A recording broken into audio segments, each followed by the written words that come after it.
नामधारी विठ्ठल श्री ज्ञानदेव तुकाराम वसुदेवसुतं देवं कंसचानूरमर्दनं देवकी परमानन्दं कृष्णं वन्दे जगद्गुरुं मूकं करोति वाचालं पङ्गुं लङ्घयते गिरिं यत्कृपातमं वन्दे परमानन्दमाधवम्। श्रीभगवानुवाच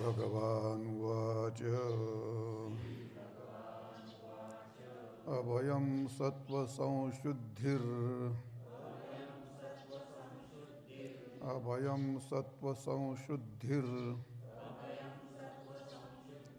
ज्ञानयोगव्यवस्थितिः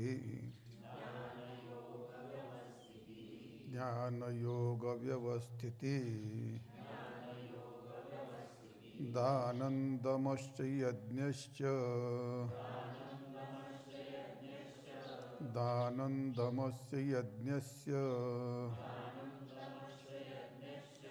स्वाध्यायस्तप आर्जवम्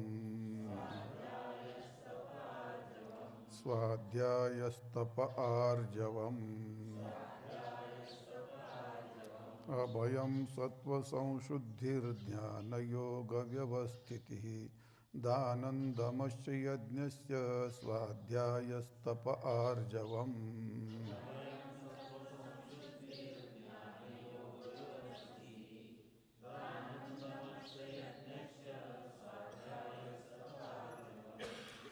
अभयं सत्त्वसंशुद्धिः ज्ञानयोगव्यवस्थितिः दानं दमः यज्ञः स्वाध्यायः तपः आणि आर्जवम म्हणजे अभयम एक, सत्वशुद्धी दोन, ज्ञान योग व्यवस्थिती तीन, दानम 4, दमः 5, यज्ञ 6, स्वाध्याय 7, तप 8 आणि आर्जव 9 असे पहिल्या श्लोकामध्ये 9 गुण सांगितलेले आहेत. इथं काय अन्वय करायची गरज नाही, सगळे क्रमक्रमाने गुण सांगायचे आहेत.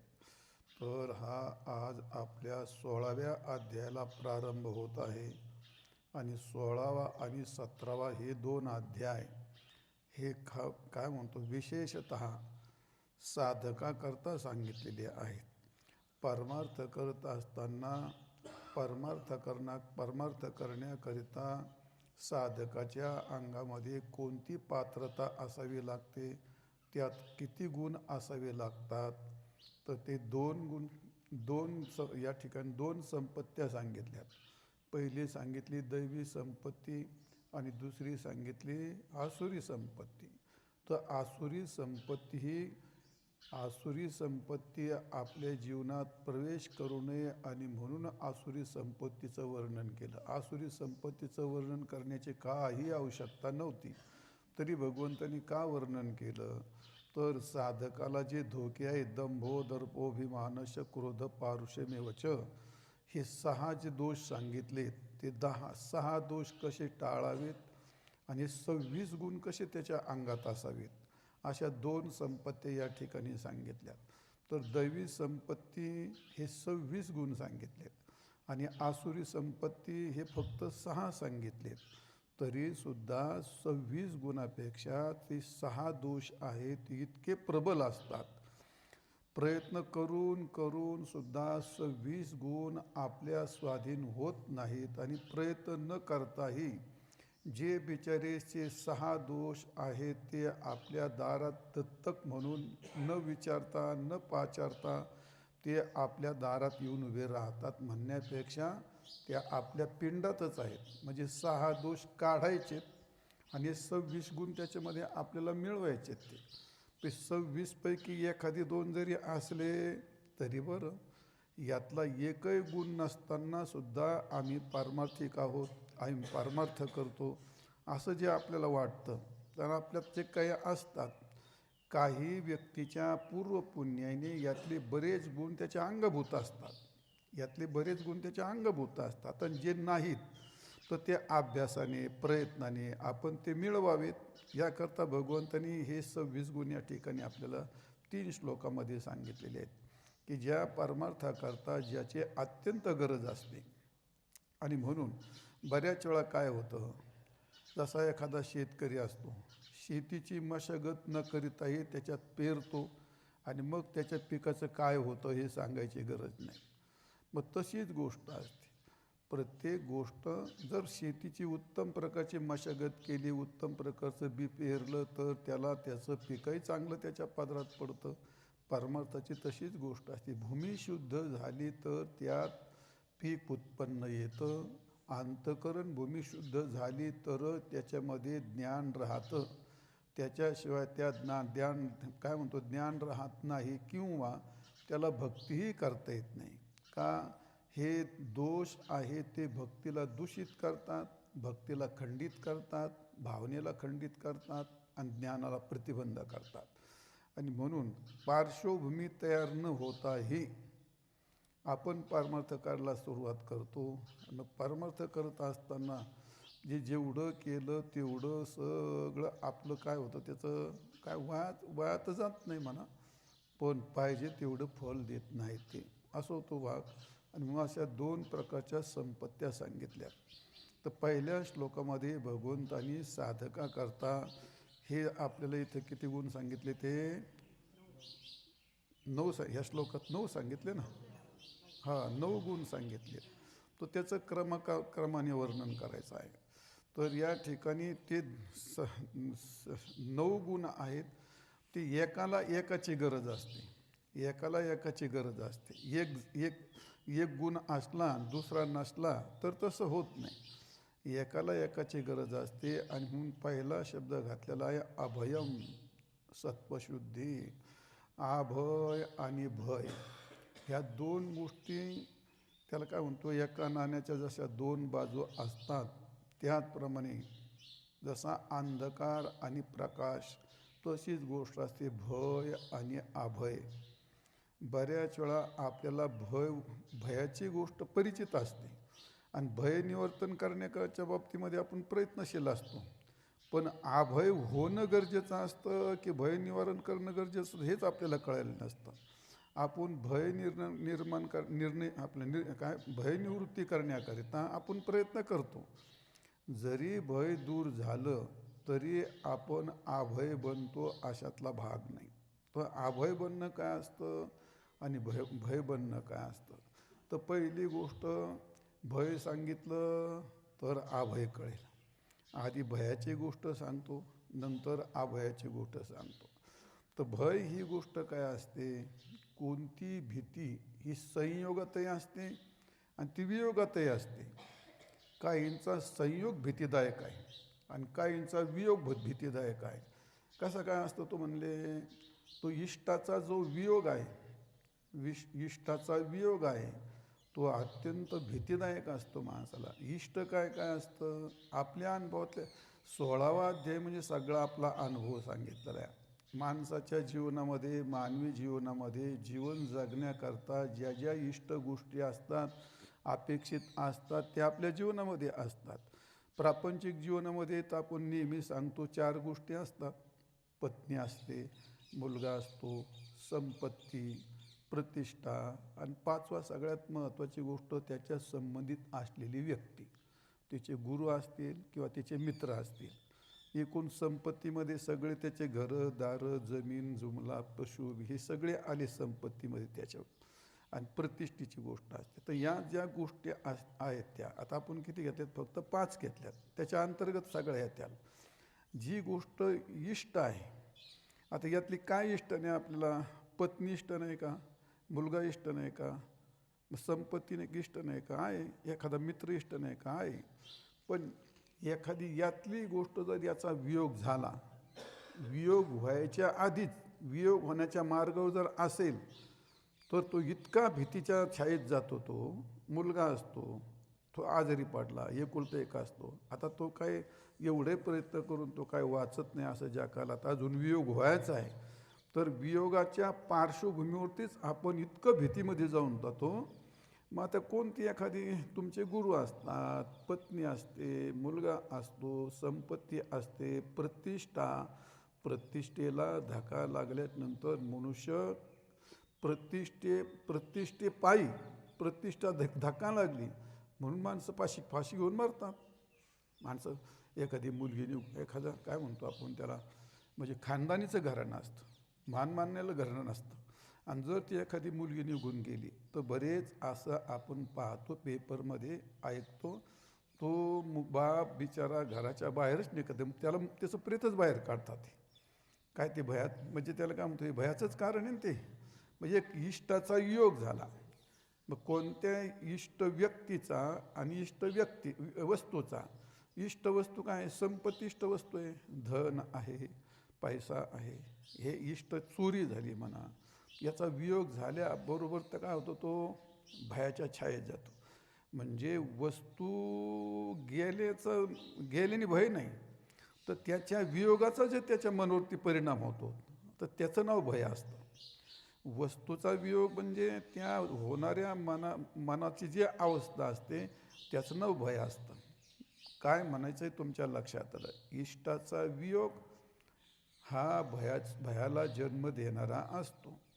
तसा दुष्टाचा संयोग, घरामध्ये एखादा काळा जर नाग घुसला, चोर आले, नाग घुसला, जे आपल्याला दुःखाला कारण आहे असं ज्या अनिष्ट गोष्टी आहेत त्या अनिष्टाचा संयोग हाही भीतीला कारण असतो. म्हणजे अनिष्टाचा संयोग हाही भीतीचं कारण ठरतो आणि इष्टाचा वियोग हाही भीतीचं कारण ठरतो. आणि म्हणून या कालामध्ये असं वियोग आणि संयोग हे जसे भीतीचे कारण होतात आणि मग त्याचा अभाव त्याला म्हणतात अभय. असे मग काय, प्रतिष्ठेच्या नाशात भय वाटतेच माणसाला. संपत्तीचा नाश असेल, प्रतिष्ठेचा नाश असेल, इष्टाचा वियोग असेल, असे अनेक गोष्टी असतात. आणि जो संयोग असतो तो संयोगाची गोष्ट काय सांगितली तुम्हाला, ते वियोगाचं संयोगाची गोष्ट, रोग आला एखादा, मग रोग आली होती, रोगाचा संयोग होतो की नाही, माणसाला भयाच्या खाली ढकलतो तो. एखादा रोग असेल, एखादं भूत, आता भूताचं नाही म्हणा, ग्रंथात आहे पण लोक त्याला मानित नाहीत, किंवा सध्याच्या काळात लोकांच्या जीवनात भूताचं पाहायला मिळत नाही, पण पिशाची गोष्ट मानलेली आहे. पिशाच म्हणजे रोग आहे, पिशाच आहे, किंवा आता एखादी सरकारी धाड ते समजायचं, कोर्टात एखादा दावा गेला तर त्याला राजदंड म्हणतात. राजदंड आहे. नसलं काहीतरी सगळ्यात मोठं भय असतं, त्याचं नाव असतं मरण. मरणाच्या भयाला अभिनिवेश म्हणतात. सर्व भयाचं कारण मुख्य आहे मरण. आता एखादी चोरी झाली, मग चोरीचं त्याचं काय, पैशाचं त्याचा काय संबंध पोहोचतो, पण जर चोरी झाली, सगळं गेलं तर मी काय खाऊ, आणि काय खाऊ म्हणजे तुम्ही मरण. इथं जाऊन ठेप होतं ते. नाग घरात, नागाने काय केलं तुझं, पण नाग जर चावलं तर मी मरण. चोर आले ते काय मला मारतील. म्हणजे सगळ्या गोष्टी येऊन ठेपतात ते मरणाजवळती. आणि म्हणून सर्व भीतीचं सगळ्यात मोठं कारण असेल त्याला म्हणतात ते मरण भय. त्याला मरण भय, अभिनिवेश म्हणतात त्याला. असं जे मरण भय असतं ते सगळ्यात मोठं कारण असतं. एकूण तात्पर्य, काही संयोग आणि काही वियोग. तर भय आणि भय सोडणं इथं नाही, तर अभय होणं हे खरं त्याला अभय असं म्हणतात. ते असं आहे, ते काय आहे, ते भयस्य अभाव नाम, भयस्य अभावा इथे अभय. भयाचा अभाव असणं त्यालाच अभय असं म्हणतात. नास्ति भयम यस्मात्, ज्याच्यापासून भय नाही असा गुण धारण करणं. माणसाला भक्तीपासून कधी भय वाटतं का, नामस्मरणापासून कधी भय वाटतं का? ज्या गोष्टी भीतीदायक नाहीत त्याचा स्वीकार जर केला तर मग त्याला अभय म्हणतात. आपलं भय निवृत्त झालं म्हणजे झाला अभय, असं नाही होत. भय गेलं, चोर गेले बा आता अभय झालो, असं नाही होत ना. मग भय गेलं किंवा भयाचं कारण गेलं तर त्याला अभय म्हणत नाहीत. ते भयाचं कारण दूर झालं आणि त्याच्यानंतर जे अभयाचं स्वरूप असतं की ज्याच्यापासून भीती वाटत नाही. मग आता तत्त्वज्ञान असेल, परमार्थ असेल, भगवंताचं नामस्मरण असेल, ध्यान असेल, पूजन असेल, कारण यात कधी देश, काल, व्यक्ती, कोणत्या काळात, भूतकाळात, भविष्यकाळात, वर्तमान काळात, कोणत्या काळात हे दुःख देईल, साखर कधी चुकून कडू लागेल असं कधी घडणारच नाही. साखर ही काही अवघी गोड आणि अखंड गोड असते. तसे हे जे गुण असतात, हे जे सगळे गुण असतात, कोणते हे तुम्हाला आता सांगितले, भक्ती, ज्ञान, नाम, जप, तप, भजन, कीर्तन, हे सर्व माणसाला सदैव अभय देणारे असतात. आणि म्हणून याचा स्वीकार करणं, म्हणून म्हणलंय भयस्य अभाव नाही, नास्ति भयम यस्मात तत् अभयम. ज्याचं कधीच भय वाटत नाही, जे कधी तुम्हाला भय देऊ शकत नाही, आशाचा स्वीकार करणं त्याला म्हणतात अभय. म्हणून बऱ्याच वेळा असलेल्या वस्तूचं भय दाखवता येतं आणि नसलेल्या वस्तूचं पण भय दाखवता येतं. भय कोणाला दाखवू नये आणि भय कोणी दाखवलं तरी भयभीत होऊ नये. कारण कोणी भय दाखवलं म्हणजे तो आपलं काही बिघडवतं असं नाही. आणि म्हणून नित्य असे कोणाला भय दाखवू नये आणि कोणी भय दाखवलं तर ते भिवू नये. आणि सांगण्याचं तात्पर्य अभय शब्दाचा अर्थ असा आहे की जे कधी भीती देतच नाही, आशाचा स्वीकार करणं त्याला म्हणतात अभय. भयाचं कारण गेलं आणि तुमचं भय गेलं म्हणजे तो अभय नाही होतो. मग अभय कोणता? त्याच्या जागेवरती जे मी सांगितलं आता ना, काय जप, तप, भजन, पूजन, याचा स्वीकार करणं तर तो अभय असा होतो. आणि म्हणून ज्या गोष्टी भयानक असतात, भीतीदायक असतात, त्याचं माणसाला भय वाटतं. पण ज्या भीतीदायक आणि भयानक नसतात ते पण भीतीचंच कारण आहे. ते भीतीचंच कारण आहे. आता काय आपल्या कोणती एखादी वस्तू असते, एखादी गाडी, पण ती फार मोठी भीती येते. कारण का, जे अभयाचं स्थान आहे तिनं ते अडून ठेवलं आहे. पत्नीने अभयाचं स्थान आहे त्या वृत्तीने ते अडून ठेवलं. ज्या वृत्तीमध्ये अभय बसायचं त्या वृत्तीमध्ये त्याने कब्जा केलेला आहे. पत्नीने ते स्थान घेतलं, मुलाने ते स्थान घेतलं, गाडीने ते स्थान घेतलं, मित्राने ते स्थान घेतलं, जडाने ते स्थान घेतलं. त्या वृत्तीमध्ये सगळं यांनी जागा व्यापली ना. ही जागा व्यापल्यानंतर आता भक्ती, ज्ञान, भजन, पूजनाला जे वृत्तीवर स्थान पाहिजे ते स्थानाला जागा शिल्लक नाही ठेवली. त्यामुळे भय आणि भयाचं कारणही गेलं आणि भयही गेलं म्हणजे तुम्हाला अभय झालं असा नाही त्याचा अर्थ होतो. अभय झाल्याचा अर्थ भयाचं कारण गेलं आणि तुमची भयाची वृत्ती निवृत्त झाली, पण ती जागा नाही मोकळी झाली. तर ती जागा पूर्ण मोकळी करून जे अभय सदैव अभय देणार आहे त्याला, त्या वृत्तीवरती त्याला प्रस्तेचं काय म्हणतो, त्याचं बस्तान बसवणं त्याला म्हणतात खरं अभय. आलं तुमच्या लक्षात? तर अभय याचा अर्थ आहे परतो निष्ठा संभावना.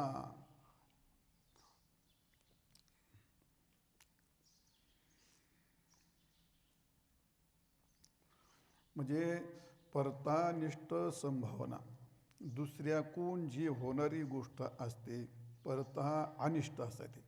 परता अनिष्ट संभवा, ज्याच्यापासून आपल्याला कधीही भीती वाटत नाही त्यालाच खरं तर अभय असं म्हणतात. परता अनिष्ट संभवा, दुसऱ्याकून ते कधी आपलं अनिष्ट होणार नाही त्याला म्हणतात काय? अभय. आता अभय सांगायचं तुम्हाला त्याचं. तर आगामी दुःख अनुसंधान जन्य मनसा उद्वेग. तर आगामी दुःख अनुसंधानजन्य, पुढे येणारं जे दुःख आहे त्या दुःखाचं चिंतन आणि त्या चिंतनातून ज्या कालामध्ये आपल्या मनामध्ये उद्वेग तयार होतो आणि तो उद्वेग जाणं त्याला म्हणतात खरा अभय. सांगण्यातलं तात्पर्य असं आहे. आहे लक्षात तुमच्या? मनातला जो उद्वेग असतो तो उद्वेग बाजूला होणं त्याला म्हणतात खरा अभय. म्हणजे विषय विशेष दर्शन श्रवण निबंधन चेतसहा अनअवस्थानम असं त्याला म्हणतात अभय. म्हणजे विषय आणि विशेष दर्शन, म्हणजे थोडक्यात एखादा त्याचं विषयाचं विशेष दर्शन होणं किंवा त्याचं श्रवण होणं, त्याच्यापासून बंधन होणं, असं जे अंतःकरण असतं त्या अंतःकरणातली जी अवस्था तयार होत असते त्याचा पूर्णतः अभाव होणं, त्याला अभय असं म्हटलेलं आहे. तर चाल जाऊ द्या, अशा अनेक गोष्टी आहेत. तर रौद्र शक्त्या तू जनिते चित्तवैकल्यम.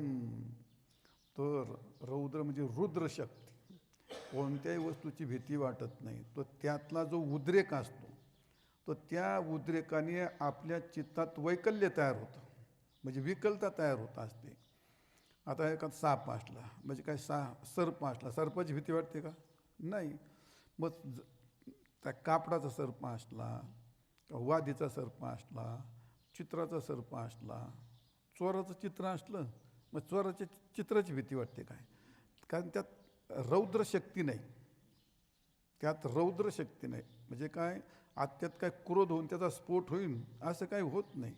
म्हणजे ती व्यक्ती किंवा वस्तू, त्यातली जी रौद्र शक्ती असते, उद्रेक शक्ती असते, ती शक्ती माणसाला भीती निर्माण करते. वस्तू आणि व्यक्ती शक्ती निर्माण करते. रौद्र शक्त्या तुजनितम, त्या पदार्थ किंवा व्यक्तीतली जी अत्यंत रुद्र शक्ती, त्याला काय म्हणतो आपण, उद्रेक शक्ती, तिने काय करतं, आपलं चित्त विकलतेला प्राप्त होतं. आणि विकलतेला चित्त प्राप्त झालं का त्याचंच नाव असतं भयम. आणि जेव्हा ती वृत्ती निघून जाते पूर्णतः, त्याला म्हणतात ते अभय. जाऊ द्या. राग विशेष विनाशकाले समुस्थिते तन्निवारण असामर्थ्यम आत्ममनस्य अभयम. तर अशी संस्कृतची लक्षणं सांगितलेली आहेत. राग विशेष विनाशके समुस्थिते. रागविषयक म्हणजे ज्या वस्तूविषयी आपली अत्यंत आसक्ती असते, तो विषय आता नाश पावतोय अशी भावना झाली का तिथं भयानी तगडा मांडला तो. असं आहे रागविषयक म्हणजे असा प्रेमाचा विषय. उगा एखाद्या व्यक्तीचा नाश झाला म्हणजे भीती नाही वाटत, किंवा एखाद्या वस्तूचा नाश झाला म्हणजे भीती नाही वाटत. ती लोकाची असली मग एवढं नको, लय वाईट झालं एवढंच म्हणतो, त्याला काय भीती छाय जातो असं थोडंच आहे. ते बायको मेलीवर माणसाला वाईट वाटतं, रडतो माणूस, पण कोणाची लोकाची थोडी. राग विषय. गाडी चोरी गेली तर त्याला वाईट वाटतं ही गोष्ट, पण कोणाची, आपली गेली तर ना. मग गाडी आहे पण तो राग विषयक नाही, आपली असेल तर राग विषय येतो. म्हणजे ज्या ज्या व्यक्ती, ज्या ज्या वस्तू आहेत, ज्या तुमच्या रागाच्या विषय आहेत, म्हणजे प्रेमाचा विषय आहेत, ज्या आसक्ती आहे तिथं, आणि जर मग त्याला विनाश काले समुपस्थिती, त्याचा विनाश होऊ लागला किंवा विनाश होतो असं समजल्यानंतर, आणि तन निवारण असामर्थ्यम, ते निवारण करण्याचं सामर्थ्य नसतं, मग त्या कालात जो मनाचा भाव तयार होतो त्याला म्हणतात भय. आणि त्याची पूर्णता निवृत्ती होणं याला म्हणतात अभय. तर जाऊ द्या, भयाभयाचं जास्त सांगितलं तुम्हाला. तात्पर्य सांगायचं काय, भय वाटतं ते वस्तू आणि व्यक्ती, दोन. व्यक्ती कोणती असेल तर, ज्या पत्नीजवळ खूप प्रेम करून जवळ बसून गप्पा मारत असतो त्या पत्नीची कधी भीती वाटत नाही. पण जर ती तुमच्या विरोधात गेली, जर कोर्टात उभी राहिली तर तिची भीती वाटते. ह्या दोघातला फरक काय समजतोय तुम्हाला? म्हणजे पत्नीला नवरा असेल, नवऱ्याला पत्नी असेल, कोणताही या घ्या तुम्ही, तोपर्यंत त्याच्यातली रुद्रशक्ती उभी नव्हती राहिली. आता काय ती, आता काय रुद्रशक्ती, सगळ्यात सगळी शक्ती असते, प्रत्येकात शक्ती असते ती, पण ती रुद्रशक्ती प्रगट झाली नाही, रौद्रशक्ती प्रगट झाली नाही, तोपर्यंत तिची भीती कुठं वाटते? त्याची भीती नाही वाटत ना. मुलगा जोपर्यंत तुम्हाला हातार घेऊन जर पुढे आला तर मग तिची भीती वाटणार का नाही? पण आज इथं खूप त्याला मांड घेऊन तिचे मुके घेत होता, तेवढी भीती वाटली का त्याची? नाही. पत्नीला पतीपासून, पतीला पत्नीपासून, मुलाला आईपासून, वडिलापासून, भाऊ असतात, एका ताटात जेवतात, आणि ज्यावेळी ते विरोधात जातात त्यावेळी त्यातली काय होती, ती रुद्रशक्ती प्रगट होती. आणि रुद्रशक्ती एकदा प्रगट झाली का नंतर ती व्यक्ती आणि ती वस्तू भीती वाटते त्याची, नंतर ती व्यक्ती आणि ती वस्तू भीती वाटते. घरातला कुत्रा असला तर रोज त्याच्या अंगाभोवती उड्या मारतो, सगळं काय करतो. मांजर रोज मांडीवर घेतो, त्या अंगावर बसती झोपती. पण जर ती अशी तिने डोळे फेस करून जर धावली आणि मग तिची भीती वाटते. म्हणजे मांजर म्हणतो मी, तुम्ही हसायचं काय? आता भाऊ ते सगळ्यांच्या बायका मांजरीच झाल्यात. आपली इथल्या सोडून जाऊ दे, विनोदाचा भाग सोडून टाका. वस्तुतही रुद्रशक्ती तयार होते आणि व्यक्तीतही रुद्रशक्ती तयार होते. मग ती समोरची प्रतिपक्ष कोणती असेल, ती बाई असते का पुरुष असतो, आपता आहे की परखा आहे, हा काही विषय येत नाही. आपली भिन्न ते सगळे परकेच असतात ते. आणि मग कशा करता होतं ते, तर आता आपला विनाश होतो असं त्याला वाटलं, त्याच काळात त्यातली रुद्रशक्ती पाहून त्याची भीती तयार होते. आणि म्हणून वस्तू भीती देत नाही आणि व्यक्ती भीती देते. व्यक्ती ही भीतीदायक नाही आणि वस्तू ही भीतीदायक नाही. तर त्यातली रुद्रशक्ती उत्पन्न झाल्याच्या नंतर आणि मग आपला विनाश होतो अशी भावना, मनाची भावना तयार झाली का मग मात्र ते भयाला कारण ठरतं. आणि त्याचीच निवृत्ती होऊन ज्या कालामध्ये सद्गुणाची स्थापना होते त्यालाच अभय असं म्हणतात. असो. आणि म्हणून पहिला गुण काय आहे? अभयम. त्यातलं काय कळून घेतलं आपण आता तात्पर्य? या सगळ्या रौद्रशक्तीने आपल्याला भय दाखवणाऱ्या वस्तू गेल्या आणि मनातली भावना गेली म्हणजे आपली वृत्ती अभय झाली असं नाही. तर त्या स्वच्छ आणि मोकळ्या वृत्तीमध्ये जे अभय, सदैव अभय देणारे आहेत, त्याला प्रस्थापित करणं, त्याला म्हणतात अभयम. लक्षात आलं? ज्ञान पुढे काय? अभयम सत्वसंशुद्धी. तर सत्व शब्दाचा अर्थ आहे अंतकरण. आणि अंतकरणाच्या शुद्धीमध्ये आपला अंतकरण शुद्ध आहे की नाही हे आपण कधी तपासलेलं नाही. अंतकरण शुद्ध झाल्याशिवाय परमार्थ करता येत नाही. भावे विन भक्ती म्हणतो, भावे गावे म्हणतो. अरे ते भाव, भगवत भाव, भगवत प्रेम वृत्तीत राहण्याकरता ती जागा तर मोकळी पाहिजे, ती जागा तर रिकामी पाहिजे. मग ती कुठं राहील? ती तुमच्या अंतकरण हृदयामध्ये. मग ती स्वच्छ असेल तर. पण मग स्वच्छ करायचा कधी प्रयत्न केला का? नाही. स्वच्छ करायचा प्रयत्न काय असतो? पहिली गोष्ट प्रारंभ असतो आहार. श्रुतीत असे हे आलं ते आहार शुद्धो सत्वशुद्धी. ज्याचा आहार शुचिर्भूत असेल त्याचंच अंतकरण शुद्ध असतं. आणि शुद्ध अंतकरणामध्येच भगवत भाव, भगवत प्रेम, नाम हे सगळं वास्तव्य करत असतं. आणि म्हणून पहिली गोष्ट आहे सत्वशुद्धी. आहार कसा असावा? 17व्या अध्यायामध्ये आहाराचे प्रकार सांगितले, ते तुम्हाला पुढे ऐकायचे आहेत. पण पहिली गोष्ट सत्वशुद्धी. याचा अर्थ आहारापासून गोष्ट. आहार शुद्ध हो सत्वशुद्धी.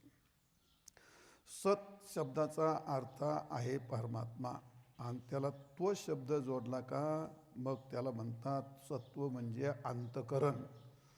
परमात्मा आणि त्या परमात्म्याचा जो भाव असतो तर तो याचा अर्थ होतो जीव, आपल्या जीवाचं अंतकरण. आणि सत शब्दाचा अर्थ होतो परमात्मा. सद्रूप परमात्म्याचं असतं. आणि सत आणि त्व असं जर एकत्र तयार झालं तर मग त्याचं काय होतं? सत्व तयार होतं. म्हणजे अंतकरणामध्ये परमात्म्याची सत्ता असते आणि ह्या दोन गोष्टी एकत्र असतात. तर त्या सत्वशुद्धीकरिता काय काय करावं लागतं? मग जसं पेरणी करण्याकरता पहिलं गवत सगळं काढावं लागतं आणि मग ती तुमची शुद्धी होईल. तर त्याच्याकरता काय? राग, द्वेष, शोक, मोह, मद, मत्सर, अहम आणि मम याने झालेलं आहे ते दूषित. हे आहे आपल्या अंतकरण वृत्ती शेतीतलं हे सगळं मोठमोठं गवत. कोणतं? राग. एखाद्या पदात चांगलाही विषय असला आणि त्याची जर आसक्ती असेल तर ते दूषितच करते आसक्ती. किंवा एखाद्या वस्तूचा व्यक्तीचा त्याचा द्वेष करणं ते अंतःकरणाला दूषितच करतं. ते तिसरी गोष्ट मद, तारुण्याचा मद, संपत्तीचा मद, विद्येचा मद. मदाने मदोत्पन्न मद उन्मत्त होतो आणि त्याने अंतःकरण म्हणजे सत्व हे दूषित होतं, असं मद. आणि दुसरी गोष्ट मत्सराने सुद्धा तीच गोष्ट होते, एखाद्याचा मत्सर करणं.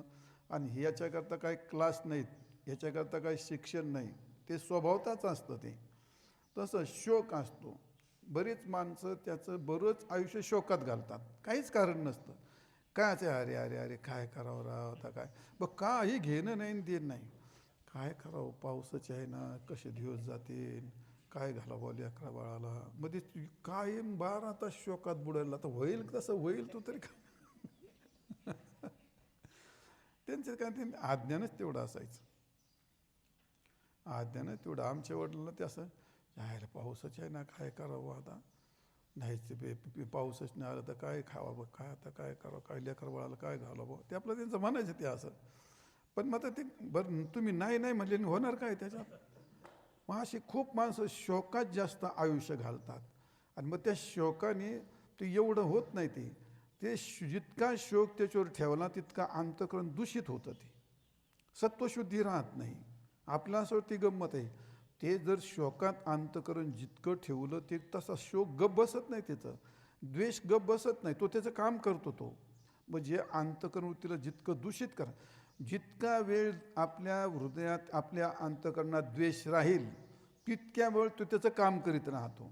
जितक्या वेळ शोक राहील तितक्या वेळ तो त्याचं काम तो खराबच करीत राहतो. त्या अंतःकरण तो अशुद्धीच करीत राहतो.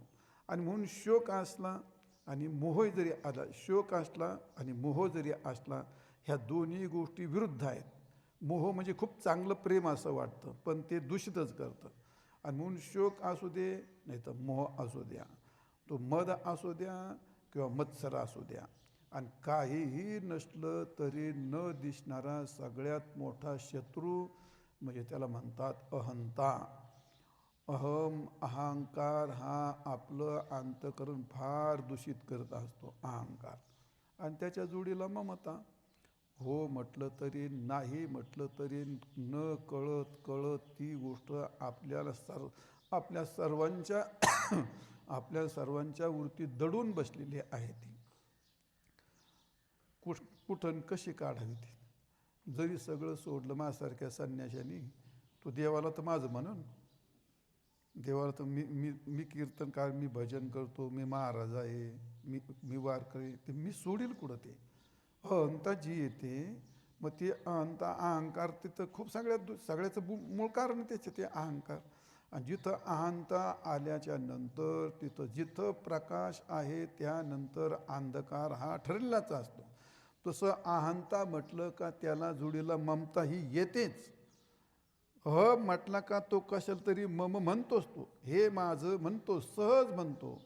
किती नाही म्हटलं तरी तू शेवटी धोतर माझं तर म्हणून, शर्ट तर माझं म्हणून, कशाला माझं म्हणणार नाही तो. हां, ते अंतर एकच असतं, पण ममाची एवढी पिसुरी असतात. काहींचं घरापुरतं पसरलं तर काहींचं हाफीसपर्यंत पसरलं, काहींचं गावापुरतं पसरलं तर काहींचं तालुक्यापुरतं, खासदार सगळ्या जिल्ह्यापुरतं. आमचा महाराष्ट्र लोकांचा जिल्हा तालुका काय नाही, अख्खा महाराष्ट्र.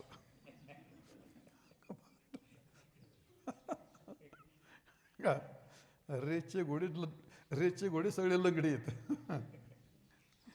ते अशी गंमत आहे. ती जाऊ द्या. कशाकडे सांगितलं, सत्वशुद्धी ही. तर अशुद्धी काय आहे त्या सत्वातली, अंतःकरणातली, हे सर्व त्याच्यात आले. सुज्ञाला जास्त सांगायची गरज नाही. काम, क्रोध, लोभ, मद, मत्सर, दंभ, अहंकार, अहंता, ममता हे सर्व अंतःकरण दूषित करतात. आणि त्याची शुद्धी करायची म्हणजे काय, थोडक्यात ह्या सर्वांचा काय करायचा आहे, अभाव करायचा आहे. आणि शुद्ध याचा अर्थ निर्मळ. निर्मळ थोडक्यामध्ये त्याला का मलरहितत्वम निर्मलत्वम. आणि याला मल कशाला म्हणतात, हे सगळे तुम्हाला यादी वाचली, हे सगळे दूषितच आहेत, हे सगळे मलिनच आहेत. मग याला काढण्याचा प्रयत्न करायचा आहे.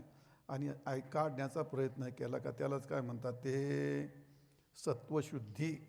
इथं सत्वशुद्धी घ्यायची म्हणजे अंतकरण काय साबण लावून धुवून काढायचं किंवा त्याला भट्टीत नेऊन त्याला इस्त्री करून आणायची, अशातला काय भाग नाही तो. असं आहे. म्हणजे थोडक्यात ज्ञान प्राप्त करणं. आणि खाली येते सत्वशुद्धी. लक्षात आलं असं ना आपल्या. सत्वशुद्धी म्हणजे अंतकरण शुद्धी. आणि अंतकरण शुद्धीचे तुम्हाला हे जे दोष सांगितले ते काढायचे दोष सांगितले. आणि जे आहे ते आहारासारखी गोष्ट. मग आता श्रवण मनन भजन वगैरे काय आहे, हे शुद्धच अंतकरण शुद्ध करणारे आहे ते. आणि हे बाजूला काढणं म्हणजे काय आहे, ह्या दोन गोष्टी, याला बाजूला काढायचे आणि याला प्रस्थापित करायचं म्हणजे अंतकरण शुद्धी. आणि अंतकरण जसं अभय असलं पाहिजे तसं अंतकरण शुची म्हणजे त्याला म्हणतात सत्वशुद्धी. समजलं असेल. सत्वशुद्धी पुढे काय अभयम सत्वशुद्धी. ज्ञान योग व्यवस्थिती. तर ज्ञान योग ध्यान योग आणि कर्मयोग. ज्ञान योग याचा अर्थ ज्ञान हाच योग आहे. ज्ञान आणि विज्ञान त्याला आपण म्हणतो मोक्षे शिल्पे चधिही. शिल्पे याचा अर्थ मोक्ष शब्दाचा अर्थ आहे मुक्त. आणि परमात्म्याचं ज्ञान मोक्षाचं ज्ञान त्याला म्हणतात ज्ञान. आणि बाकीचं जे आहे ते विज्ञान म्हणतात त्याला. हे बाकीचं काय त्याला म्हणतात विज्ञान. आणि या दोघाच्या मध्यंतरी असतं ते अज्ञान असतं. अज्ञानाच्या पोटातच सगळे जन्माला येतं हे. तर असं जे आहे त्याला म्हणतात ज्ञानयोग. म्हणजे थोडक्यामध्ये ज्ञानयोग करता काय करावं लागतं, जे जे ज्ञानाचे साधनं आहेत ते मग शास्त्राध्ययन आलं, गुरुग्रही राहणं आलं, अध्ययन करणं आलं, तपश्चर्या करणं आलं, शम दम श्रद्धा अनुष्ठान गुरु शास्त्र हे सर्व ज्ञान प्राप्त करण्याकरता क्रमाक्रमाने प्रथम अनुष्ठान आचरण, नंतर गुरु, नंतर शास्त्र, नंतर श्रवण, नंतर मनन, नंतर निधिध्यासन, तत्वपदार्थ शोधन, हे सर्व करणं याला म्हणतात ज्ञानयोग. ज्ञानयोग व्यवस्थिती. हे सगळं काय सांगितलं मी तुम्हाला. पहिला क्रम कुठे येतो, शास्त्र आणि गुरु त्याच्यापासून झालं तुम्हाला ज्ञान, श्रवण झालं. हे श्रवण झाल्यानंतर त्या ज्ञानाचं श्रवण झाल्यानंतर त्याचं मनन करणं म्हणजे त्या ज्ञानाला दुसरी पायरी देणं आहे. व्यवस्थिती त्याची व्यवस्था करायची ना, व्यवस्थिती त्याची. आणि नंतर मनन झाल्यानंतर निधी ध्यासनामध्ये त्याची पूर्ण बैठक ज्ञान योग व्यवस्थिती त्याची व्यवस्था करायची, त्याला स्थापन करायचे. आणि स्थापन याचा अर्थ त्याची स्थिरता. आपण ऐकतो आणि ऐकल्याच्या नंतर आपलं विसरतं. कोणाकोणाचं नाही विसरत, सर्वांचं विसरतं. म्हणजेच आपण ज्ञानाची व्यवस्थिती केलेली नाही. एखादी वस्तू मिळाली आणि चांगली जर नाही ठेवली गेली हरून, कारण व्यवस्था नाही केली तुम्ही. चांगली कुलपाची आत ठेवली असती तर झाली असती. मग आपल्याला ज्ञान नाही का आहे, आपण प्रयत्न करतो, मिळवित नाहीत का मिळतो, सगळं करतो, पण त्याची व्यवस्था नाही करीत. मग ज्ञान योग व्यवस्थिती. ज्ञान हाच योग आहे. ज्ञानाने काय मिळवायचं नाही, ज्ञान हाच योग आहे. आणि त्याची व्यवस्था करायची आपल्याला. जे जे ज्ञान मिळालं त्याची व्यवस्था करायची. म्हणजे श्रवणातून ज्ञान प्राप्त झालं, पण ते मननात घेऊन तिची स्थापना करायची, त्याचा निश्चय करायचा आहे. आणि मननातून आल्याच्या नंतर निधिध्यासनामध्ये ज्यावेळी आपण त्याचं ध्यानाने हे घेतो, म्हणजे त्याची विशेषतः स्थापना करणं, म्हणजे त्याची व्यवस्थिती करणं, व्यवस्था करणं, म्हणजे ते स्थिर करणं, यालाच म्हणतात ज्ञानयोग व्यवस्थिती. तर असं जे ज्ञान त्याची व्यवस्थित म्हणजे त्याकरता काय लागतं, नैरंतर्य आलं, त्याचं सगळं त्याच्यात अनुष्ठान आलं, यात नैरंतर्य आलं, सदाचार आला, तप आले. ज्ञानाकरता काय काय लागतं, विवेक वैराग्य, हे सगळं नेहमीच आहे. तुम्हाला ऐकून भरपूर वेळा ऐकलं तुम्ही. तर असे त्याला म्हणतात ज्ञान योग व्यवस्थिती. समजलं? पहिलं अभयम सत्वसंशुद्धी आणि ज्ञान योग व्यवस्थिती. तर बरोबर आहे. तर ज्ञान योग व्यवस्थिती, अभयम सत्वसंशुद्धी ज्ञान योग व्यवस्थिती. पुढे आहे दानम. तर यद्यते तद्दानम, जे दिल्या जातं त्याला म्हणतात दान. मग दानाचे षडांग सांगितलेले आहेत. त्याला म्हणतात दाता प्रतिगृहिताच श्रद्धा श्रद्धा श्रद्धा काय श्रद्धायुक्तम धर्मयुक्त आणि देशकालोच दानानी येतानी षडविधा. दानाचे 6 अंग असले पाहिजे. पहिली गोष्ट दाता देणारा पाहिजे, कारण देणारा तो दाता नसतो. त्याने जे जे द्यायचं असतं ते त्याच्या स्वकष्टार्जित असलं पाहिजे. इकडं कोणाचंही लुटायचं आणि कोणाला नेऊन द्यायचं ते होत नाही. असं ते एक म्हण आहे असे, तिकडं काय पंढरपूर लुटायचं आणि मंगळवेढा जीव घालायचा. हा, सोलापूर काय कोणतं का लुटीना पण सोलापूर लुटायचं आणि पंढरपूर जीव घालायचं मन येते असे. तर ते होत नाही. बऱ्याच वेळा पंक्ती घालतात लोक. शास्त्र सांगतं तू ज्याचं आणलं ना, कोणाचं आणतो, ज्याचं आणलं तू पंगत घातली झालं, पण त्या ज्याचं द्रव्य घेतलं ते पुण्य त्याच्याकडं शिफ्ट होऊन जातं तुला न सांगताच. ज्याचं द्रव्य असेल ते त्याच्याकडेच जातं ते, असं होतं. आणि म्हणून त्याला पहिली गोष्ट काय, स्वकष्टार्जित. मग दानाचे काही एक प्रकार नाही. भूदान, गोदान, भूमिदान, द्रव्यदान, सगळ्या दानाचे फार मोठं प्रकरण आहे ते. आता एवढं कवर सगळं सांगत बसू तुम्हाला, सांगितलं बी होतं मागे एकदा.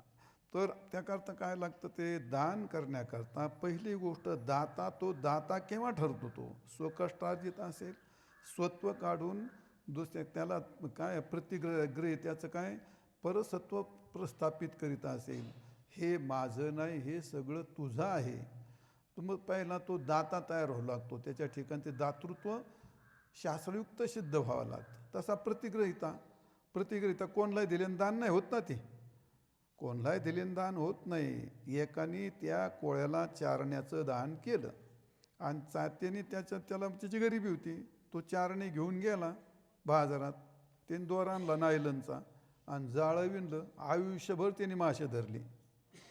काय झालं त्याचं आता, ते किती पाप झालं ते, त्याचं पोट त्याला ते सगळं भोगावंच लागलं त्याला. ते म्हणजे प्रतिगृहिता जो आहे तो त्याचा पहिला विचार करायला होतो.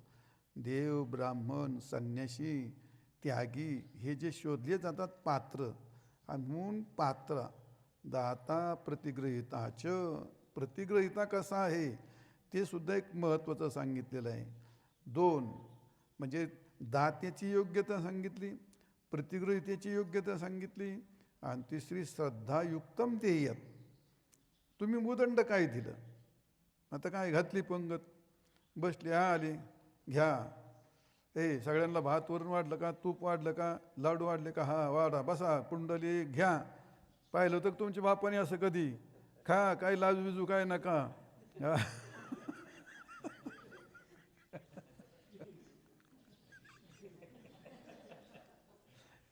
काय खाणारा काय, अरे काय काय दानेन पानीर न तू चंदनेन आणि स्नानेन शुद्धीर न ते काय म्हणते तर मानेन तृप्ती न तू भोजनेन. मानाने मनुष्य तृप्त होतो. त्याच्या झोपडीमध्ये बाजरीची भाकरन चटणी जरी दिली, त्याला खूप प्रेमाने वाढलं ना, ते खूप संतुष्ट होतं ते. पण मग पंगत घातली तुम्ही गुलाबजामची, लाडूची, पण जर त्याचा आदरच नाही केला तर मग त्याची तृप्ती होत नाही. हा, दानेन पानीर न तू कंकनेना मानेन तृप्तीर न तू भोजनेना, असं ते. स्नानेन शुद्धीर न तू चंदनेन. स्नानाने शुद्धी होते, नुसतं चंदन लावून शुद्धी नाही होत, असं ते. तो एक श्लोक आहे तो. तर असं तो भाग, त्यात काय फारसा विचार नाही केला. मोठं त्या दानाचं कवर सांगितलं खूप वेळा, जाऊ त्या दानाचं कवर सांगत बसू. एक तर ते बसणंच होत नाही, लय पोट फुगत आहे. मी म्हणलं काय जेवढं तोंडात येईल तेवढं सांगावं, यांना तरी किती कळत आहे द्या. आणि तसं मोकळं सांगितलं मोहित माझं म्हणले तुम्ही तसंच बोला तेच लय चांगलं राहतं, लय अभ्यास केला का मग ते आम्हाला नाही आवड कळत म्हणले तिथे. म्हणलं बरं आता आंधळे मागतो, एक डोळा तो 2 दिले, चांगलं झालं. तर काय सांगतो, हां, दाता प्रतिग्रहिताचं श्रद्धायुक्त पाहिजे. श्रद्धेने तुम्ही दान छोटं का दान छोट्या मोठ्याचा प्रश्न नसतो ना, शेवटी छोटं दिलं तर त्याचं नाव दानच असतं आणि मोठं दिलं तर त्याचं नाव दानच असतं. पण या सगळ्या गोष्टी त्याचं ते दातृत्व सिद्ध झालं पाहिजे, तो समोरचा प्रतिग्रहिता सिद्ध झाला पाहिजे, त्याच्यामध्ये श्रद्धायुक्त पाहिजे आणि धर्मयुक्त. जे दान द्यायचं तेच दिलं पाहिजे. व काय आलं दिलं बायको दान करून दिलं, हे काय मूर्ख धर्म तर काय तसं सांगतो काय तो काय काय काय दान करतो तो. धर्मयुक्त, धर्माने तुम्हाला जे योग्य सांगितलेलं आहे त्याप्रमाणे ते दान द्यावं लागतं, धर्मयुक्त असं. म्हणजे आणि तो प्रतिग्रहिता काय सांगितलं मग आता, प्रतिग्रहिता म्हणजे घेणारा, सत्पात्र, देशे कालेच पात्रेच तद्दानम सात्विकम स्मृतम. मी आता पुढे सांगणार होतो, ते पुढचं आलं ते आता पुढचा शब्द. पण श्रद्धायुक्त पाहिजे आणि तर धर्मयुक्त, त्याच्यामध्ये धर्म म्हणजे विधी पाहिजे ना. मग काय विधी करायचं म्हणजे दिलं दान बुवा त्याला देऊन टाक, तसं नाही. त्याला आदराने बसवायचं आहे, हातात घ्यायचं आहे, पाणी घ्यायचं आहे, ते जमिनीवर सोडायचं आहे आणि हात जोडून हे त्याला समर्पित करायचे. समर्पण भाव त्याच्यामध्ये असावा लागतो, त्यावेळी ते दान होतं असतं. आणि म्हणून दान छोटं की मोठं हा प्रश्नच येत नाही. ते संपूर्ण या विधीत गेलं तरच ते दान तुम्हाला पुण्य देतं. आणि मग पुढे देश कालौच, देश असतो, कोणत्या देशात दान दिलेलं ते नाही. ते 2 दानाला तुम्हाला प्रतिबंध नाही, 2 तो देश नाही काल नाही. अन्नदानम महत्दानम, अन्नदानामध्ये तुम्ही कधी देश कालाचा विचार करायचा नसतो. सर्वाभूती द्यावे अन्न द्रव्य पात्र विचारून तुकाराम महाराज सांगतात. अन्न कधी द्यायचं आणि कोणाला द्यायचं आणि कुठे द्यायचं. म्हणजे थोडक्यामध्ये जीवदान आणि अन्नदान या 2 गोष्टीला ना देश ना काल ना पात्र ना काही. आज ज्याला जीवदान द्यायचा प्रसंग येतो त्याचा जीव जातो त्या कालात म्हणल्या होतं तिथं देश काल विचार पंचांग पाहून येतो. आता होतं मेला तो पंचांग पाहून येतो, ही गोष्ट आहे का? नाही. एखादीची जीवदान द्यायचा, त्याला जीव वाचवायचा असेल तर त्याला देश कालाचा विचार केला जात नाही. तशीच गोष्ट आहे कोणतं अन्नदानाची गोष्ट. एखाद तर फोन मारायला लागला, चाल मला तुला जीव घालायचं पण तू चाल काशीला. काशीला नेऊन पंढरपूरला नेऊन जीव घालतो का तो असं नाही. मग त्या काळात देशाचा विचार नाही करायचा, काल नाही विचार करायचा का बाबा ते हे काय आमुष आहे आणि दिवस मावळायला घ्या ह्यावेळी काय दान करू नये. नाही, त्याचा जीव जायला लागला आहे तर अन्नदान करत असताना तो देश कालाचा विचार केला जात नाही. पण मग भूदान असेल, गोदान असेल, गजदान असेल, द्रव्यदान असेल, याचा जरूर विचार केला जातो, जाणून केलं जातं. आणि म्हणून देशाचा विचार केला जातो आणि कालाचा पण विचार केला जातो. दाना नाम येतानी षडविधा, हे 6 त्या दानामध्ये 6 अंग सांगितलेले आहेत. दुसरं सांगितलं चतुर्विधम दानम तत्तचतुर्विधम. दुसरं काय 4 प्रकार काय सांगितलेत. एक नित्यदान असतं, एक नैमित्तिक दान असतं आणि एक काम्यदान असतं. म्हणजे कशाच्या तरी अपेक्षेने दिलेलं असतं ते, त्याला काम्यदान म्हणतात. आणि नैमित्तिक दान कसं असतं, ग्रहण आलं, ग्रहणाच्या कालामध्ये माणसं दान करतात. मग नित्यदान, आता समजा आपलं हे ज्ञानदान असतं, हे ज्ञानदान नित्य असतं ना ते. किंवा तुम्ही कळत न कळत त्याला शुक्लदान म्हणतात. त्याला काय म्हणतात, चतुर्थ काय ते शुक्लदान. म्हणजे कोणतं, नित्याने मग काहीतरी देतो. दारात गाय आली, एखादा कुत्रा आला, एखादा अतिथी आला, किंवा चालता एखाद्याला काहीतरी खाली गाडीतून, तो कळत न कळत जे नित्याने केलं जातं ते असं खूप असतं छोटं छोटं, ते खूप पाप निवृत्त करतात. ते काय निवृत्त करतं, त्याच्यात करतो ही भावनाच नसते. आता ती गाडी चालत तर तुम्ही एखादं खाली मात्र काय जात, तिने गाडी विकली, पटकन गेला भाऊ, त्याचं काय केलं, थोडक्यात केलं, त्याचं ते केलं. पण मी लय करतो, मी लय कोणाला दाखवायचं, फोटो काढून दाखवायचं असं काही नसतं ना. त्याच्यामध्ये कुठलीच भावना नसते. पण ते नित्याचं असतं. ते दिवसातून 100 ठिकाणी करत जातो. दारात गाय आली, दारात कुत्रा आला, एखाद्याला प्रेमाने बोललं, किंवा एखाद्याला फोन केला होती आमक्याचं तमकं, ते केवढंही काम करून जातो तो, त्याचं त्याला पण कळत नाही ती गोष्ट. तर जे असं असतं ते तर चौथा प्रकार येतो. जसं नित्य असतं, नैमित्तिक असतं आणि काम्य असतं, तर चौथा प्रकार असं आहे जे सहजरित्या होत असतं. चौथा प्रकार तो सहजरित्या की, आणि ते सगळ्यात जास्त पाप निवृत्त करतं. कारण का, त्याला दाता, प्रतिगृहिता, दान ही भावनाच नसते त्याच्यामध्ये. त्याला म्हणतो निर्निमित्तक. निर्निमित्तक अत्यंत शुद्ध असतं, सहजरित्या. आता समजा आता आपल्या बाळूगीतेचा हॉटेल आहे, त्याला काय सगळेच पैसे देत असतं काय नाही. एखादं लय खूप दरिद्री असतो, कोण अमकं तमकं, त्याच्या मनात ती भावना येत नाही आता मी याचा लय उद्धार करायला लागलो म्हणून. आला बोलतो घेते जाऊ देते म्हाताऱ्याचं काय, असे सहज असतं. एखादा भाजीवाला असतो बसले विकायला, भाजी बसले असतात, ते एखादं पाहतं गरीब, ते दिवाळी बाई माझ्याकडे पैसेच नाही सुटी, बरं राहू दे बाय. शेतकरी माणसं तर लय उधार, कोणाला झुडी उचलून देऊन टाकते, काय पत्ता नाही त्याचा. अशा ज्या सहज गोष्टी घडतात, तो ते चौथं दान आहे, ते विमल म्हणतात. असं त्याला विमल दान म्हणजे मलरहित असं जे ज्ञान असतं ते. असे प्रकार असतात दानाचे. चल जाऊ द्या, करता येतं. मग हे एवढी असतात त्याला जे सांगितलं तुम्हाला. षडांग तुम्हाला भूदान द्या, गोदान द्या, जे द्यायचे दान म्हणून द्यायचे त्याच्याकरता पहिलं तुमचं दातृत्व सिद्ध करा. तुम्ही देता म्हणून दाता होत नाही. नाही,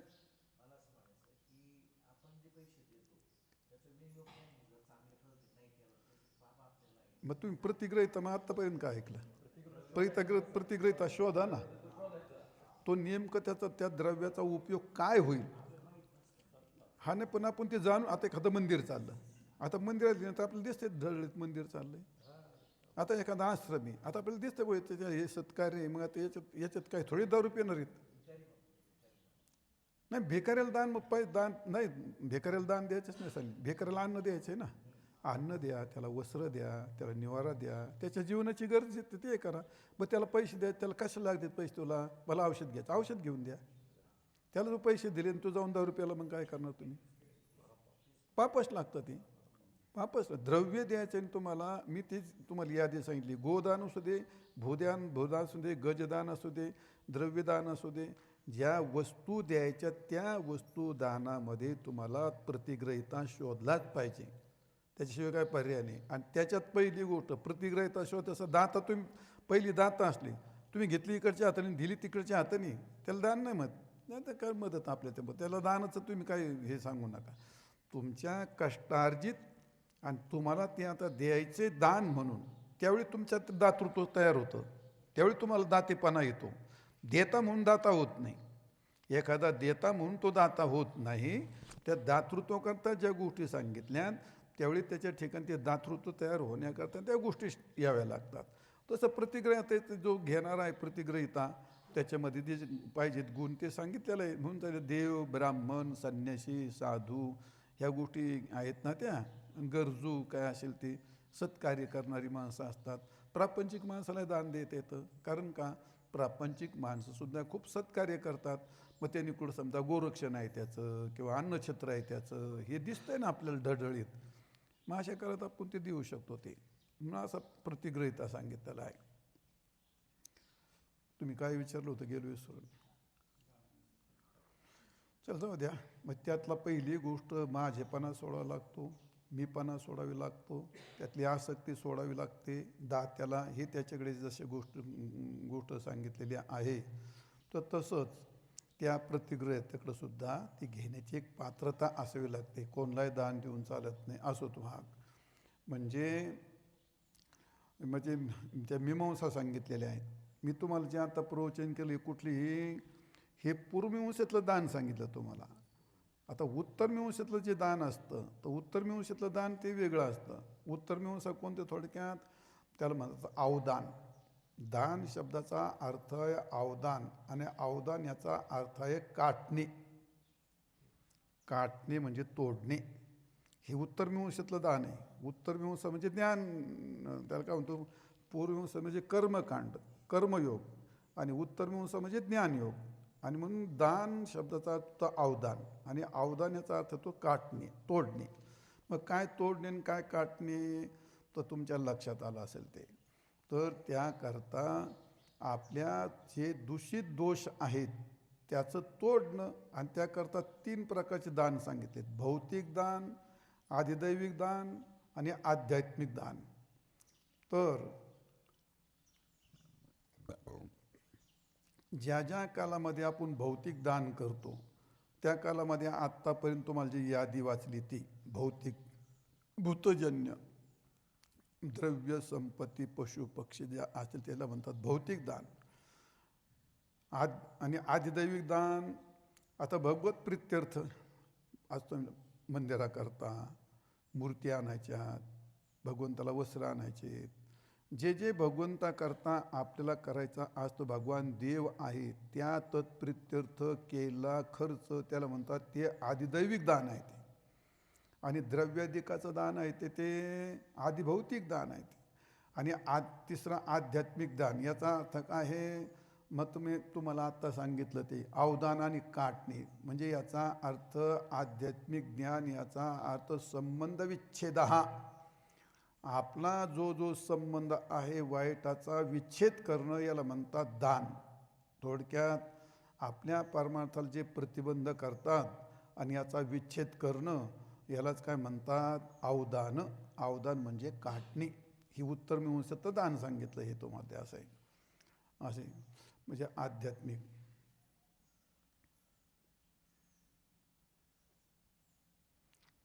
मग सोडायचं काय काय आता आणता ते आत्ता मग यादी सांगितली ते सगळे सोडायचे ते काटण्याचे. आणता ममता माझेपण आणि हे सगळं भगवंताचं आहे हे माझं नाही असं करायचं ते असं. मग ज्या कालामध्ये भगवंताला आपण समर्पित करतो, भगवंताला समर्पित ज्या कालात आपण दान देतो त्यावेळी काय म्हणावं लागतं आता हे माझं नाही. हा इदन्न मम. अरे पण ते ज्याला दिलंय त्याने ते मम म्हटलं पाहिजे ना. ते ह्यो म्हणतो माझं नाही पण तो म्हणलं पाहिजे ना तर माझं आहे म्हणून. आता गेले पांडुरंगापुढे 2 आंबे ठेवले, तुम्ही इदन्न मम हे माझं नाही पण तो कुठं माझं म्हणतोय. ते झालं सरकारी जमा. मग आता त्यो जर माझं म्हणत तो आंबे तर ठेवले तिथं आणि तुम्ही तर सांगितलं तर हेच तुला समर्पण केलेत मी आणि भगवंत काय माझं म्हणा ते पडले मध्ये मग वादावर पडले ते 2 आंबे त्याचं काय करावं आता. मग त्याला म्हणतात तो प्रसाद होतो. भगवंताचा प्रसाद आपण समर्पित करतो. आपलं सगळं स्वत्व समर्पित झालं आणि भगवंताने त्याचा स्वीकार केला नाही. भगवंताला ते त्याचं सगळं तेच येते आणि मग त्याला एक प्रसादाचं रूप येतं आणि ते प्रसादाचं रूप त्यात भगवत रूपता असल्यामुळे ते आपल्या दोषाची निवृत्ती करत असतं. असं ते दान असतं ते. मग तो प्रसाद होत असतो. चल जाऊ द्या. म्हणजे तात्पर्य काय सांगायचं या ठिकाणी जे दान तुम्ही पूर्वमीमांसेतलं दान हे आपण कधी ऐकलं नव्हतं पण ते यांनी सांगितलं ते शंकरानंदीने का कुठंतरी वाचलं होतं आता काल गेले डोक्यातून ते असं. अवदान याचा अर्थ काटणे, काटणे म्हणजे सोडणे, सोडणे याचा अर्थ जसं आदिभौतिक आदिदैविक तर हे आध्यात्मिक असं त्याला काटणे म्हणजे सोडणे असा त्याचा अर्थ आहे. दानम भरपूर झाला म्हणजे अभयम सत्व संशुद्धी. पुढे काय ध्यान योग व्यवस्थिती दानम आणि पुढे आलाय काय दमहा. तर त्या दमाला थोडक्यात इंद्रिय स्वच्छंदी असतात ते स्वच्छंदी न होऊन देणं त्यालाच म्हणतात दम. दमन. दमन याचा अर्थ मग ज्या कालामध्ये देव आणि दानव आणि मानव ब्रह्मदेवाकडे गेले आणि त्यांनी पहिल्या एका शब्दाचा उपदेश केला काय दा. त्यांनी सगळ्याला दा उपदेश केला. तर दा उपदेश केल्यानंतर मग ते तिघांनी तिने समजून घेतले. दा याचा अर्थ दमन, दा याचा अर्थ दया आणि दा याचा काय हा बरोबर आहे. दान दया आणि दमन हे तीन सांगितले ते. तर या ठिकाणी दान कोणाला सांगितलं मनुष्याला सांगितलं आणि दया कोणाला सांगितली राक्षसाला सांगितली आणि दमन कोणाला सांगितलं देवाला. देव विषयासक्त आहेत इंद्रादिक देव आणि म्हणून दा या शब्दाचा अर्थ तिघांनी 3 घेतला. मग दान सांगितलं मनुष्याला, दया सांगितली द म्हणजे दया राक्षसाला आणि द म्हणजे दमन सांगितलं देवाला. लक्षात आलं. त्याचप्रमाणे मनुष्यसुद्धा एकच मनुष्य 3 प्रवृत्तीचा असतो किंवा समाजामध्ये 3 प्रवृत्तीची माणसं असतात. म्हणजे भोगी माणसं असतात, ज्यांची भोगी प्रकृती असते त्यांना दमन, दान शब्दाचा अर्थ आहे त्यांनी दमन करायचं. ज्यांची प्रकृती भोगी असते त्याला काय सांगितलं, दम हे साधन सांगितलेलं आहे. ज्यांची प्रकृती अत्यंत क्रूर असते, काही माणसं फार रागीट असतात, काही माणसं फार क्रोधी असतात, तर त्याकरता याचा अर्थ सांगितलं दया. हे दया हे काय एक प्रकारचं ते दानच आहे त्याचं, त्याने दया करणं हे एक प्रकारची मोठं दानच आहे त्याचं ते. आणि काही माणसं फार लोभी असतात, त्या लोभी माणसाने काय करायचं, दान करायचं. म्हणजे एकातही एक मनुष्यसुद्धा अशा 3 प्रवृत्ती घेऊन जगतो किंवा 3 प्रवृत्तीचे माणसं जे असतात, भोगी माणसाने दान करावं, क्रूर माणसाने दया करणं हे तिचं मोठं दान आहे, आणि लोभी माणसाने दमन करणं हे त्याचं मोठं दान आहे. लक्षात आलं आपल्या ते. आणि म्हणून अशा या प्रकारचं हे त्याला म्हणतात दान. तात्पर्य इंद्रियांचं दमन, त्याला शम, दम, श्रद्धा, उपरम यातलं की दमन म्हणजे इंद्रियाचं दमन, मनाचं दमन, यालाच म्हणतात दानम दमश्च. हे सगळे गुण आपल्याकरता सांगितलेले आहेत. पुन्हा यज्ञ दानं दमश यज्ञस्य, तर यज्ञ याचा अर्थ पूजा करणे. श्रेष्ठाची माता, पिता, गुरु, देव, ब्राह्मण, विद्वान यांची पूजा करणं यालाच यज्ञ असं म्हटलं गेलं आहे. असं त्याच्या ओव्या बी आहेत, तर नाही ओव्या म्हणत तुम्हाला आठवत नाही त्या. हवन करणे, अग्निमुखी हवन करणे हे एक प्रकारचा यज्ञच आहे. आणि नसलं काही तरी त्यांनी बलिवैश्वद करणं हा यज्ञ आहे. नसलं काही तरी त्याने खाणं, असं काय.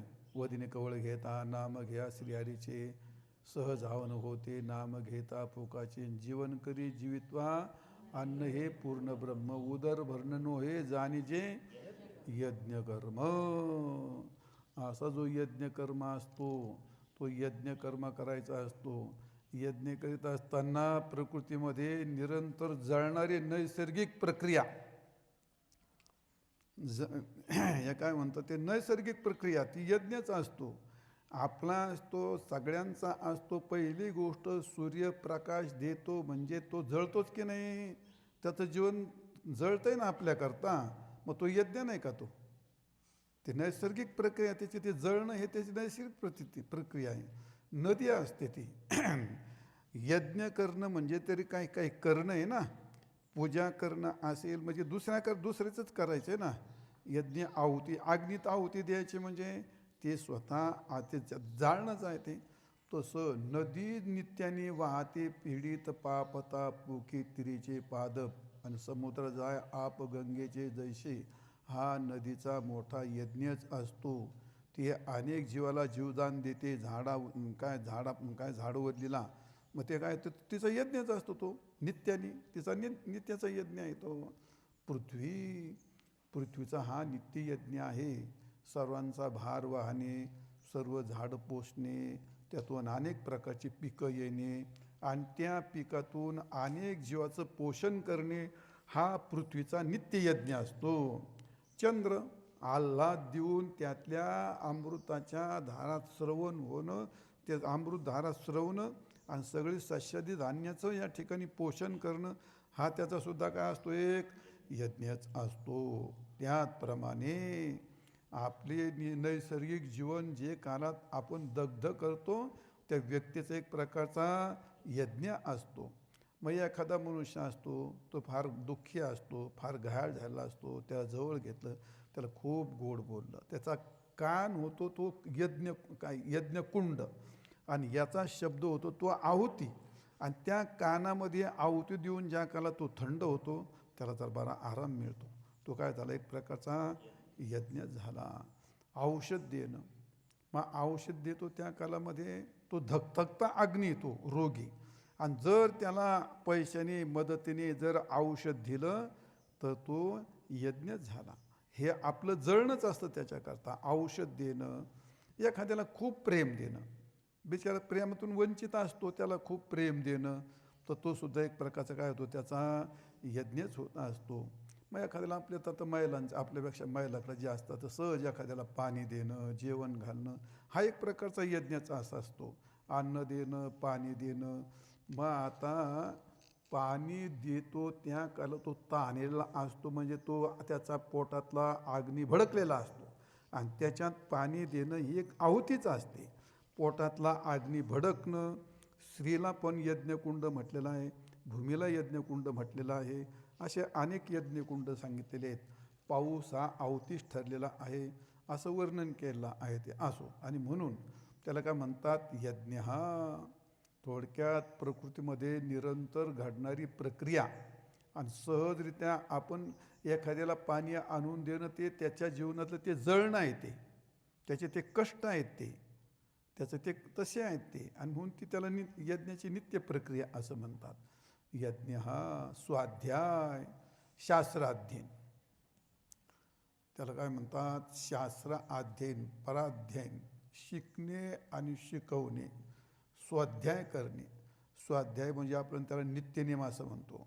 तो नित्यनेम करणे त्याला म्हणतात स्वाध्याय. त्याच्यावर काय फार जास्त सांगायची काही गरज नाही. स्वाध्याय. तपहा, तप 3 प्रकारचं असतं, कायिक, वाचिक आणि मानसिक. त्या 17व्या अध्यायामध्ये आल्यामुळे मी त्याचं काय फारसं हे नाही करीत. थोड्या दिवसात येईल.